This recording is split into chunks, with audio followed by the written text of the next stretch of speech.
ایک رات آئے گی قیامت کے قریب جو 3 راتوں کے برابر ہوگی، تو لوگ پریشان ہو جائیں گے، بچے عورتیں چیخنے لگیں گی کہ سورج کدھر ہے، سورج کدھر ہے۔ تو 3 راتوں کے یعنی 12 36 گھنٹے کے بعد سورج مغرب سے نکلے گا اور سرخ پیلا تھوڑا سا اوپر جائے گا اور پھر غروب ہو جائے گا۔ تو شیطان ایک دم سجدے میں گرے گا، کہے گا یا اللہ آج جس کو بھی تو کہتا ہے میں سجدہ کرنے کو تیار ہوں۔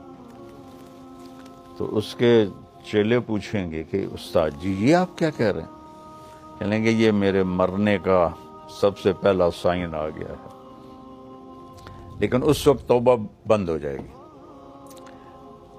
جو کفر پر ہے وہ اسلام اس کا قبول نہیں، اور جو توبہ کرنا چاہے اس کی توبہ قبول نہیں۔ پھر تھوڑی دیر کے بعد سورج مشرق سے نکلنا شروع ہو جائے گا۔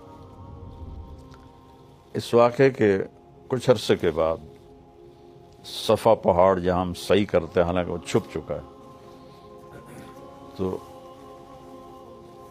یہ اللہ کے نبی نے فرمایا میں دیکھ رہا ہوں کہ ایتھوپیا، جس کو عربی میں حبشہ کہتے ہیں، حبشہ کا ایک کالا آدمی پتلی پنڈلیوں اور ٹیڑھی پنڈلیوں والا، کیا میرے نبی کی نظر ہے، وہ بیت اللہ کا ایک ایک پتھر توڑ کے گرا رہا ہے۔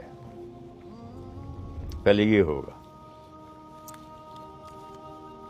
جب بیت اللہ ٹوٹے گا تو پھر یہ اتنے بڑے بڑے ٹاور کون اور کیسے توڑے گا، یہ تو اللہ کو پتہ ہے، لیکن انہوں نے فلیٹ ہو جانا ہے۔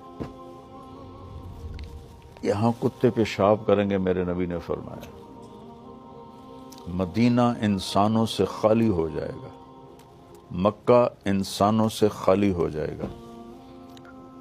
گزرنے والے قافلے کہیں گے یار لگتا ہے یہاں کبھی آبادی ہوگی۔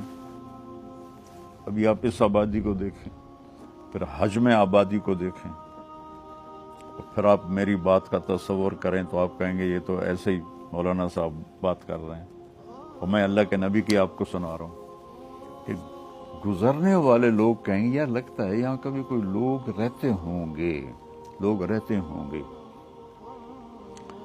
تو جب بیت اللہ کو توڑا جائے گا تو ان بلڈنگوں کو اللہ کسی زلزلے سے توڑ دے، یا اس وقت کوئی ٹیکنالوجی ایسی ہو کہ وہ ان سب کو ایسے فلیٹ کر لیں، تو صفا پہاڑ ننگا ہو جائے گا۔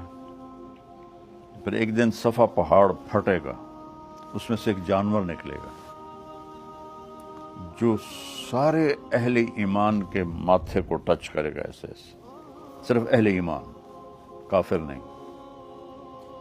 تو اس کے 1 ہفتے کے اندر سب اہل ایمان مر جائیں گے، اور صرف کافر رہ جائیں گے، جانوروں کی طرح یتحارجون